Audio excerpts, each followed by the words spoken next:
வணக்கம் ஃப்ரெண்ட்ஸ், இது உங்கள் சாய்னிகா சமையல். இன்றைக்கி நம்ம சாய்னிகா சமையலில் என்ன பார்க்க போகிறோன்னா, ஒரு சூப்பரான லஞ்ச் பாக்ஸ் ரெசிபி தாங்க. இது ரொம்ப டேஸ்ட்டாக இருக்குங்க, ரொம்ப டிஃப்ரெண்ட்டாக இருக்கும். வாங்க ஃப்ரெண்ட்ஸ், வீடியோக்குள்ளே போய் இந்த லஞ்ச் எப்படி செய்யலாம் அப்படிங்கிறத நம்ம தெரிஞ்சுக்கலாம். அதுக்கு முன்னாடி நீங்கள் இன்னும் நம்மளோட சாய்னிகா சமையலை சப்ஸ்கிரைப் பண்ணலை அப்படின்னா மறக்காமல் சப்ஸ்கிரைப் பண்ணி வச்சுக்கோங்க. இப்போது இந்த ரெசிபி செய்கிறதுக்காக நான் இன்றைக்கி அடுப்பில் ஒரு கடாய் வச்சுருக்கேங்க. அதில் 2 டேபிள் ஸ்பூன் ஆயில் சேர்த்துருக்கிறேன். ஆயில் ஹீட் ஆனது 1 ஸ்பூன் கடுகு சேர்த்துக்கலாம். கூடவே 1.5 ஸ்பூன் கடலைப்பருப்பு சேர்த்துக்கலாங்க. 1.5 ஸ்பூன் உளுந்தம்பருப்பு சேர்த்துக்கலாம். இது எல்லாத்தையும் நம்ம நல்லா பொரிய விட்டுடலாம். கூடவே 4 முந்திரி பருப்பு நான் சேர்த்துருக்கேங்க. இது ஆப்ஷனல் தான், உங்களுக்கு விருப்பம் இல்லைன்னா நீங்கள் ஸ்கிப் பண்ணிடலாம். இப்போது இது எல்லாத்தையும் சேர்த்து நம்ம நல்லா இந்த மாதிரி ஃப்ரை பண்ணிடலாங்க. இப்போது 2 டேபிள் ஸ்பூன் அளவுக்கு நிலக்கடலை எடுத்து அதை நல்லா நான் வறுத்து வச்சுருக்கேங்க. இது பச்சை வேர்க்கடலை, அதனால நான் வறுத்து சேர்த்துருக்கிறேன். உங்கள்கிட்ட வறுத்த வேர்க்கடலை இருந்துச்சு அப்படின்னா நீங்கள் அப்படியே கூட சேர்த்துக்கலாம். சேர்த்துட்டு இது எல்லாத்தையும் நம்ம நல்லா இந்த மாதிரி கலந்து விட்டுடலாம். இந்த டைமில் ஒரு கொத்து கருவேப்பிலையை நான் இந்த மாதிரி கிள்ளி சேர்த்துருக்கேங்க. சேர்த்துட்டு அதையும் நம்ம நல்லா ஒரு டைம் வணக்கி விட்டுடலாம். இந்த மாதிரி டிஃப்ரெண்ட்டாக சாதம் செஞ்சு கொடுத்தோம் அப்படின்னா வீட்டில் எல்லாருமே விரும்பி சாப்பிடுவாங்கங்க. இப்போது காரத்துக்காக நான் இன்றைக்கி 4 பச்சை மிளகாய் சேர்த்துருக்கிறேன். அதை லைட்டாக கீரல் போட்டு சேர்த்துருக்கேங்க.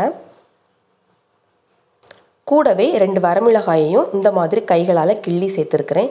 இந்த மாதிரி பச்சை மிளகாய் வரமிளகாய் ரெண்டும் சேர்த்து செய்யும்போது சாதம் ரொம்ப அருமையாக இருக்குங்க. இப்போது இது எல்லாமே அந்த எண்ணெயிலே நம்ம நல்லா வணக்கி விட்டுடலாம். நான் இன்றைக்கி 1.5 கேரட் எடுத்துருக்கேங்க. அதை நல்லா தோல் சீவிட்டு இந்த மாதிரி துருவலில் வச்சு துருவி அதையும் இதில் நம்ம சேர்த்துடலாம். சேர்த்துட்டு நல்லா அந்த மாதிரி கலந்து விட்டுடலாங்க. 2 பேர் சாப்பிட்றதுக்கு கரெக்டான அளவு சாப்பாடாக இருக்குங்க நான் இப்போ செய்கிறது. இப்போது ஒரு 1.5 ஸ்பூன் அளவுக்கு பெருங்காயத்தூள் சேர்த்துக்கலாம். சேர்த்துட்டு அதையும் நம்ம நல்லா அந்த மாதிரி கலந்து விட்டுடலாம். தேவைக்கேற்ப உப்பு சேர்த்துக்கலாங்க. உப்பு சேர்த்துட்டு நல்லா அந்த உப்பு எல்லாத்துலேயும் படுற மாதிரி நல்லா ஒரு டைம் கலந்து விட்டுடலாம். நம்ம இதுக்கு தண்ணி எதுவும் சேர்க்க வேண்டாங்க. அந்த எண்ணெயிலேயே அந்த கேரட் நல்லா வெந்து வந்துடும். இப்போது 1/4 ஸ்பூன் மஞ்சள் தூள் சேர்த்துக்கலாம். சேர்த்துட்டு அதையும் நம்ம நல்லா கலந்து விட்டுடலாம். பாருங்கள், நல்லா கலந்து விட்டாச்சு. இப்போ ஒரு 10 நிமிஷம் நம்ம மூடி போட்டு இதை வேக வச்சுக்கலாம். பாருங்கள், இப்போ எல்லாமே நல்லா வெந்து வந்துருச்சு. ஒரு எலுமிச்சப்பழத்தை எடுத்து அதோட சாறை நல்லா நான் எடுத்து வச்சுருக்கேங்க. அந்த சாறையும் நம்ம இப்போ இதில் கலந்துடலாம். கலந்துட்டு நல்லா அந்த மாதிரி கலந்து விட்டுடலாம்.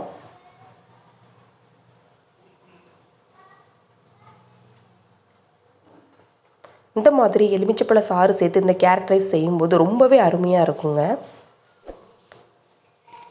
இப்போது நான் சாதம் எடுத்து வச்சுருக்கிறேன். இதை நம்ம வடித்த உடனே தனியாக ஒரு பிளேட்டில் நம்ம எடுத்து வச்சிடலாங்க.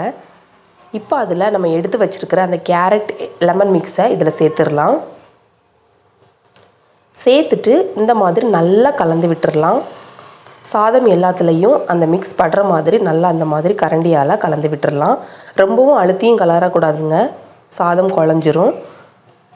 இப்படி மேல் டாப்பில் நம்ம கலந்து விட்டுடலாம். பாருங்கள், நம்ம எல்லாத்தையும் நல்லா கலந்து விட்டாச்சு. இப்போ ஒரு கைப்பிடி அளவுக்கு மல்லி இலை தூவிடலாம். தூவிட்டு நம்ம இதை ஹாட்டாக பரிமாறலாங்க. ரொம்பவே டேஸ்ட்டாக இருக்கும் இந்த கேரட் லெமன் ரைஸ்.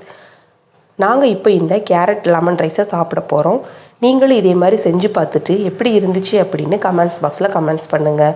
மறக்காமல் நம்மளோட சாய்னிகா சமையலை சப்ஸ்கிரைப் பண்ணுங்கள்.